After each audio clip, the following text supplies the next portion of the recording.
नमस्कार, आदाब। आप देख रहे हैं न्यूज 18 JKLS का सोशल मीडिया प्लेटफॉर्म और मैं हूं इकबाल हुसैन। आज दिल्ली की हवा फिर से हमें चेतावनी दे रही है। आज दोपहर 4 बजे दिल्ली का AQI 431 था और शाम 6 बजे यह बढ़कर 440 के पार हो गया। धीमी हवा की रफ्तार, स्थिर वातावरण, खराब मौसम की वजह से प्रदूषण फैल नहीं पा रहे और अब चिंता की बात यह है कि CAQM ने पूरे NCR में ग्राफ का स्टेज 4 यानी सीवियर प्लस तुरंत प्रभाव से लागू कर दिया है। यह स्टेज तब आता है जब AQI 450 से ऊपर जाने की आशंका हो और यह सिर्फ स्टेज 1, 2 और 3 के ऊपर अतिरिक्त सख्त कदम है। दोस्तों, यह कोई छोटी बात नहीं है। हमारी सेहत पर सीधा असर पड़ रहा है, हमारे लंग्स पर सीधा असर पड़ रहा है, हमारे बच्चों पर इसका असर पड़ रहा है, हम सब पर इसका असर पड़ रहा है। पोल्यूशन एक महामारी भी बन सकता है। हमें इससे निपटने के लिए कुछ ना कुछ करना पड़ेगा। आज ग्रेफ 4 लागू कर दिया है दिल्ली और NCR में। चलिए समझते हैं कि क्या हो रहा है, क्यों हो रहा है और हमें क्या करना चाहिए। सबसे पहले समझिए कि AQI यानी एयर क्वालिटी इंडेक्स, ये एक नंबर है जो बताता है हवा कितनी जहरीली है। 0 से 100 यानी 100, 0 से 100 अच्छा माना जाता है, ठीक माना जाता है, और 101 से 200 ये मीडियम में रहता है, मध्यम रहता है। 201 से 300 के बीच खराब यानी के खतरे की घंटी बज जाती है। 301 से 400 के बीच बहुत ही खराब माना जाता है, हमें बिल्कुल एहतियात बरतना पड़ता है। 401 से 450 के बीच गंभीर यानी सीवियर हो जाता है और 450 से ऊपर जाने का मतलब सीवियर प्लस यानी इमरजेंसी लेवल। दिल्ली में आज AQI 441 तक पहुंच गया, मतलब हवा में PM 2.5 और PM 10 जैसे सूक्ष्म कण, बहुत ही बारीक कण इतने ज्यादा है कि सांस लेना भी मुश्किल हो जाता है। बच्चे, बुजुर्ग, अस्थमा के मरीज, सबके लिए खतरा है। एक तरफ ठंड यानी कि ठंड की वजह से हमें कई बीमारियां हो जाती हैं, बच्चों में बीमारियां हो जाती हैं, बच्चों को कफ और कोल्ड जैसी तकलीफों से गुजरना पड़ता है। वहीं ऐसे में जब पोल्यूशन लेवल इतना बढ़ जाए तो सांस की तकलीफ, आंखों में जलन, दिल की समस्या, ये सब बढ़ जाते हैं। सोचिए, हम रोजाना सिगरेट पीते हैं यानी सिगरेट पीने जैसा धुआं सांस में ले रहे हैं। क्यों बढ़ रहा है प्रदूषण? इस गंभीर कारण भी है इसके। ये अचानक नहीं हुआ है। ठंड शुरू होते ही दिल्ली का प्रदूषण बढ़ता है क्योंकि हवा धीमी चलती है और जो पोल्यूटेड है वो ऊपर नहीं उठ पाते हैं। स्थिर वातावरण जैसे एक बंद कमरे में धुआं भर जाए वैसा ही देखने को मिलता है। हालांकि पराली जैसे जलाने वाले मामले कम हुए हैं, लेकिन अभी भी धुआं, वाहनों का धुआं है, निर्माण कार्य जो चलता है, जो बिल्डिंगों का जो काम चलता है, उसको भी धूल के कण जो होते हैं, फैक्ट्रियों का प्रदूषण है, पटाखे, दिवाली के बाद भी जो पटाखे जलते हैं उनका भी असर मिलता है देखने को। और मौसम, कोहरा और ठंड जो पोल्यूटेंट है को ट्रैप कर लेती है। ये ट्रेंड बढ़ता जा रहा है। अगर नहीं रोका तो AQI 450 पार कर जाएगा। इसलिए CAQM ने पहले से ही स्टेज 4 लागू कर दिया ताकि और बिगड़े नहीं।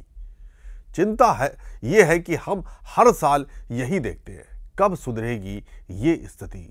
ग्रेप यानी ग्रेडेड रिस्पॉन्स एक्शन प्लान, ये एक इमरजेंसी प्लान है दिल्ली NCR के लिए। 4 स्टेज हैं। स्टेज 1 खराब हवा जो 201 से 300 के बीच रहती है, धूल कंट्रोल, कचरा ना जलाना। स्टेज 2 जब लगाना पड़ता है तब बहुत ही खराब जब वातावरण हो जाता है। 301 से 400 के बीच में जब हमें AQI मिलता है तो डीजल जनरेटर बंद करने पड़ते हैं, पार्किंग में मतलब फीस ज़्यादा हो जाती है। स्टेज 3 में गंभीर, इतनी गंभीर रहती है कि 401 से 450 के बीच ये एक्यूआई पहुंच जाता है और निर्माण कार्य पर रोक, पुराने जो वाहन होते हैं उनको प्रतिबंधित कर दिया जाता है। स्टेज 4 जो बहुत ही सीवियर होता है, जिसे सीवियर प्लस कहते हैं, तो 450 की आशंका होती है कि उससे ज़्यादा हो गया है, तब सीवियर प्लस लग जाता है। सबसे सख्त होता है ये, इसमें सख्ती ज़्यादा दी जाती है। अब स्टेज 4 लागू है, मतलब स्टेज 1, 2, 3 के सभी नियम प्लस अतिरिक्त सख्ती। स्टेज 4 में क्या क्या बंद या प्रतिबंधित है, ये नियम हमें बचाने के लिए है, लेकिन रोजमर्रा की जिंदगी पर असर पड़ता है। मुख्य प्रतिबंध, ट्रकों की जो एंट्री बंद हो जाती है दिल्ली में, सिर्फ ज़रूरी सामान जैसे कि दूध, दवा, सब्जी वाले या सीएनजी, एलएनजी, इलेक्ट्रिक जो BS6 डीजल ट्रक, बाहर से आने वाले non essential light commercial vehicle जो है वो बंद हो जाती है। निर्माण कार और डेमोलिशन कार को पूरी तरह रोक दिया जाता है। पब्लिक जो प्रोजेक्ट्स भी, कुछ प्रोजेक्ट्स हाईवे जैसे मेट्रो वगैरह है उसमें काम चलता है, लेकिन बाकी जो पब्लिक प्रोजेक्ट्स हैं उन पर रोक लग जाती है। पुराने डीजल पेट्रोल वाहनों पर भी सख्ती होती है। केंद्र सरकार के ऑफिस में 50% वर्क फ्रॉम होम पर जाते हैं लोग, और राज्य सरकारें स्कूलों में ऑनलाइन क्लासेस पर विचार कर सकती है। इंडस्ट्रीज में प्रदूषण करने वाले ईंधन बंद, सड़कों पर पानी छिड़काव, एंटी स्मॉग गन बढ़ाना, ये सब इसलिए कि प्रदूषण के स्रोत कम हो। लेकिन सोचिए कितने मजदूरों की रोजी रोटी प्रभावित, ट्रांसपोर्ट महंगा, ये चिंता की बात है। सबसे जरूरी यानी सेहत पर सीधा असर। सबसे बड़ी चिंता हमारी सेहत की होती है। इस हवा में सांस लेना मतलब फेफड़ों में जहर भरना। हाल ही की कई रिपोर्ट्स में बताया गया है कि कई टेस्ट करवाए जाए, जब लोग टेस्ट के लिए हॉस्पिटल जाते हैं तो उनको लंग कैंसर भी निकला है। बच्चे स्कूल नहीं जा रहे, बुजुर्ग घर में कैद है, अस्पतालों में मरीज बढ़ जाते हैं। हमारी आने वाली पीढ़ी को क्या हवा देंगे, ये समय है सोचने का।